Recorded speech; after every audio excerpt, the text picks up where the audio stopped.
Hey everybody, it's Greg. It's another episode of Unbreakable Spirits. And here I am. A couple things today I wanted to talk about. Um, number one, got my new glasses. I think I told you about these the other day. I never really was uh, completely diagnosed as far as the prescription for glasses is concerned.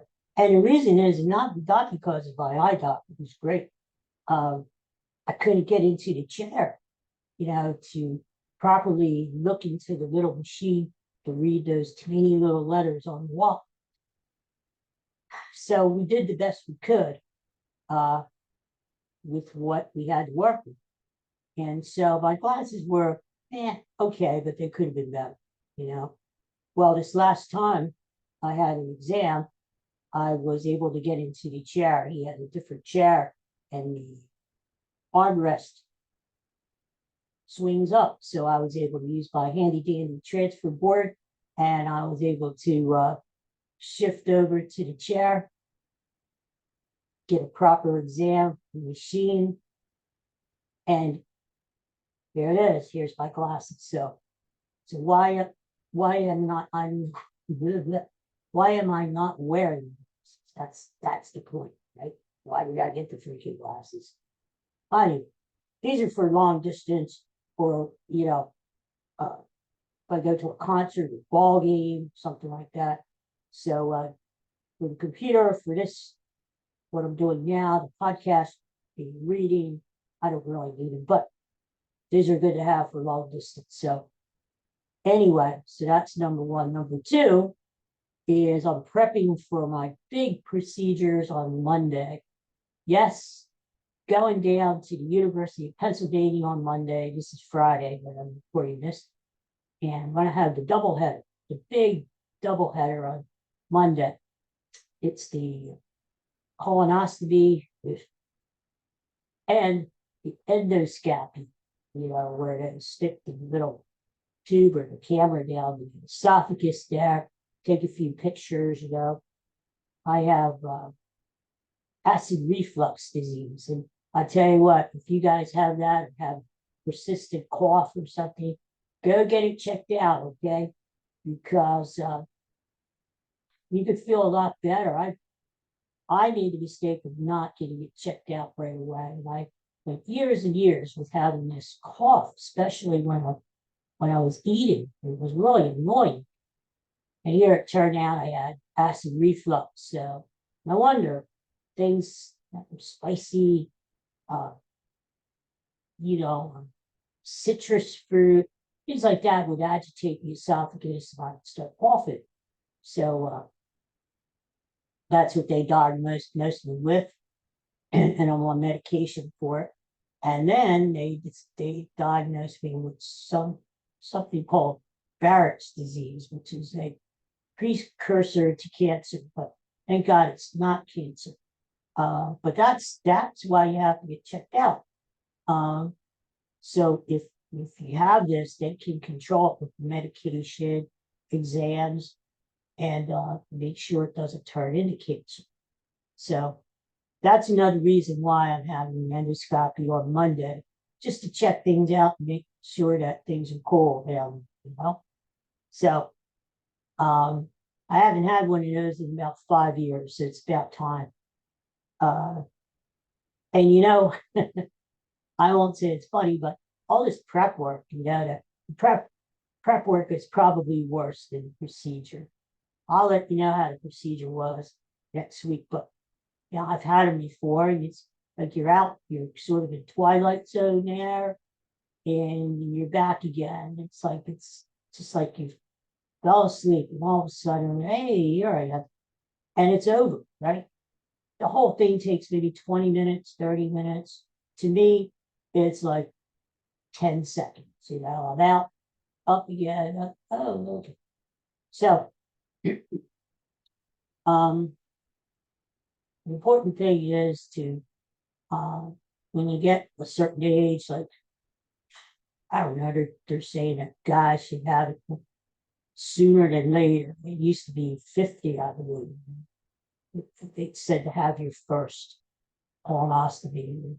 Uh, so here I am at 66, and I'm having, this is probably my third, maybe third, I don't know. But the prep work now is that's the worst part of it. So here's what we did. Went to the store today, got all the stuff ready to go, got the Gatorade, got all the stuff I'm supposed to take with the Gatorade, mix it up with the Gatorade, take it at a certain time. And, a big part of it was figuring out when do I take this crap. So it's like, 4 o'clock on Sunday. That said, but I want to watch the Sixers on Sunday, right? I'm not going to be running or wheeling back and forth to the bathroom while the Sixers are on. So I kind of had to, had to adjust the schedule there, and the Phillies are playing too. So anyway, I think I have a schedule for Sunday. Bam, bam, bam. Get it over with, get a good night's sleep, up in the morning, got to be at Penn by 12 o'clock Monday. And I do the procedure about 1:30. Hopefully I'm okay. I'm back on the road by 5. If there is some sort of a problem or whatever, I may have to stay overnight. But, hopefully that won't come to play. But so I appreciate your good thoughts and your prayers out there. I'm sure everything will go okay. Keep a positive attitude, right? But the thing is, this prep work is like the worst of it, uh, just thinking about it and doing all this prep work. And of course, the day before, you can't eat anything. It's Jello, and it's a specific kind of Jello. You can't eat anything red or drink anything red or purple or blue. It's got to be either green or yellow. So specific kind of Jello, specific kind of ice pops, specific kind of Gatorade, specific sort of crap. But it's got to be done, right? It's got to be. So once it's over, and hopefully I'm like an old car, I'll be ready to go. I won't need another tune up for another 5 or 2 years, right? Anyway, so that's what I've been doing. Sixers, hey, there it is. Go Sixers. They're playing tonight. It's anti-Boston weekend. The Sixers are playing the Celtics this weekend. They're tied 1-1 in their series. And hopefully the Sixers get a win tonight. They play again Sunday afternoon. Joel Embiid is getting his MVP trophy, well-deserved tonight. I wish I had tickets. It's going to be a wild scene down there tonight. And hopefully the Sixers pull off. And across the street, the Phillies will be playing. They're going to be playing Boston as well. They're playing the Red Sox there. But Bryce Harper's first game at home this season. So that's going to be a big game too. So hopefully we stick it to Beantown this weekend. No offense to the people out there who may be watching this from Beantown, but you're going down this weekend. That's what I'm. Anyway, so that'll be fun. While I'm wheeling back and forth to the bathroom, it'll be a nice sports weekend, right? So that should be fun. Last thing I wanted to talk about today was kindness. It doesn't cost anything to be kind to other people. And I've tried to be kind to people all my life. I was, when I became a social worker, I made a little pact with myself. I said, well, you know what? I may not be the best social worker. And I wasn't. To be honest with you, I wasn't the best social worker. In 30 years, I learned a lot. The thing about being a social worker is you never stop learning. You learn something new every day. Thing that keeps it interesting is it could be a new case every day. Something you haven't encountered can pop up. And that's what keeps it interesting. Yeah. And even though I worked in an environment, hospitals and nursing homes most of my career, uh, there was always something different to learn. Um, so, and I wasn't the best, I wasn't the smartest. Um, but I always said, um, I'm going to be the kindest social worker.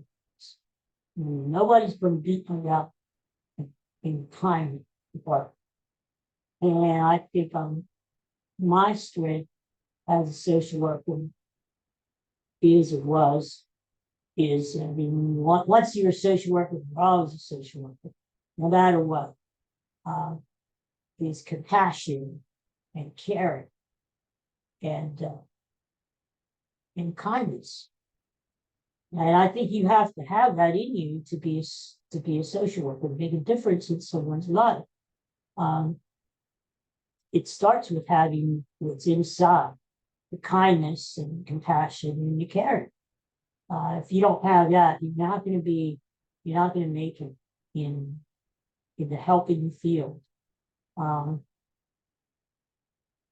and I think I was a pretty good social worker in that day as far as kindness is concerned. I see it all around every day, the world right now is, we know it can be a pretty confusing, crazy place, Um, people seem to be confused and angry, uh, and rightfully so. We've gone through a lot in the last few years. I mean, think about it, the pandemic and uh, all this other craziness going around us, but we're still here. And despite all of that anger that's out there, I think there is still a lot of kindness.